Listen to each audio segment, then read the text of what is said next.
c'est l'ouverture des travaux de la 17e session ordinaire du Conseil des ministres de l'Organisation pour la mise en œuvre du fleuve Sénégal, l'OMVS. La session aborde déjà des sujets techniques liés à la coopération régionale de développement durable dans le bassin du fleuve Sénégal. Et un autre volet de la session est dédié aux questions financières et au budget 2025 du Haut-Commissariat. La mise en œuvre de la stratégie de navigation rapide sur le fleuve Sénégal progresse de manière satisfaisante avec la disponibilité effective des premiers financements nécessaires à sa réalisation. Concernant le barrage hydroélectrique de Gourbassi, nos efforts de mobilisation de financement ont abouti à des réalisations concrètes auprès du groupe de coordination arabe. La Banque arabe pour le développement économique en Afrique, la BADEA, a marqué son accord et son engagement avec une contribution de 100 millions de dollars américains. Le Fonds saoudien pour le développement, le FSD, suite à sa récente mission d'évaluation à Dakar, a confirmé également sa participation au schéma de financement. Et le Fonds arabe pour le développement économique et social, le FADES, a également manifesté un vif intérêt, complétant ainsi le dispositif de financement nécessaire à la réalisation de cet ouvrage stratégique. La commission des experts et autres acteurs mettent en branle tous les mécanismes qui favorisent la réalisation des projets en cours, comme les barrages hydroélectriques de Koukountamba, de Gourbassi et le projet de navigation sur le fleuve Sénégal. La session qui s'ouvre aujourd'hui est une occasion privilégiée pour examiner les avancées réalisées, identifier les défis à relever et définir les orientations futures de notre organisation.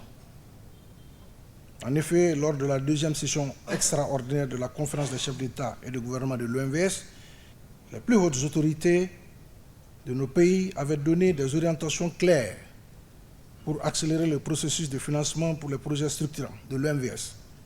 Ces projets comprennent notamment la navigation, les aménagements hydro-agricoles, le renforcement du potentiel énergétique, l'accès à l'eau potable et le développement des activités visant la sécurité alimentaire.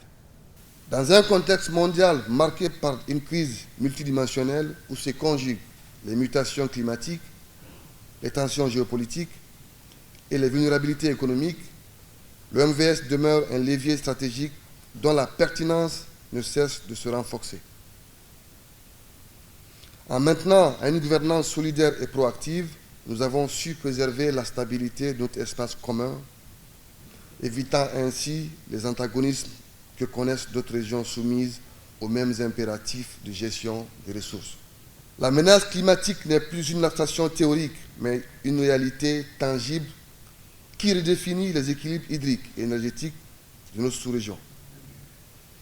La rareté croissante des précipitations, l'érosion accélérée de nos terres de source et la déforestation rampante du massif du Fouta sont autant de signaux alarmants qui exigent de nous une réponse stratégique et concertée.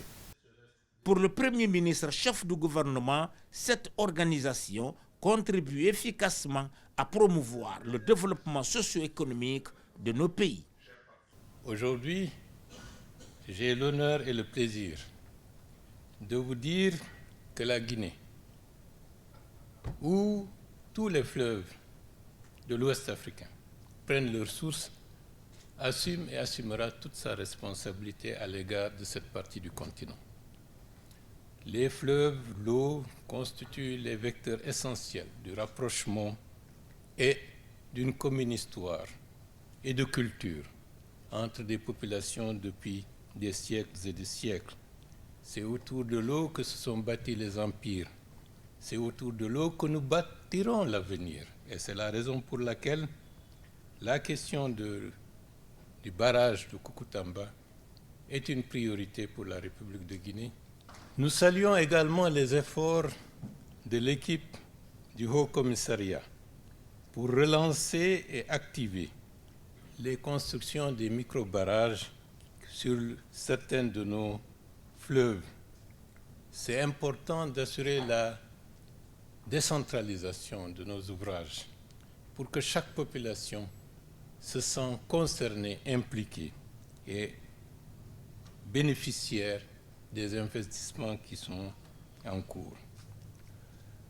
Aussi, j'ai l'honneur de vous dire que pour la préservation de ce massif autour duquel gravitent toutes ces populations de nos pays, nous avons décidé de mettre en œuvre les dynamiques de l'inscription du massif du Fouta Djallon comme patrimoine mondial de l'UNESCO. C'est très important pour nous tous.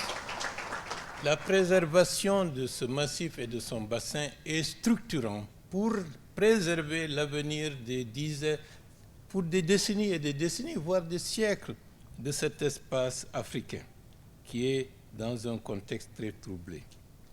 Et cela participera à la restauration de la stabilité, parce qu'autour des fleuves, des activités économiques qui impacteront positivement les populations, les amèneront à combattre efficacement la pauvreté et par conséquent à renforcer les cohésions et le vivre ensemble pour que notre espace soit une zone de prospérité et de paix.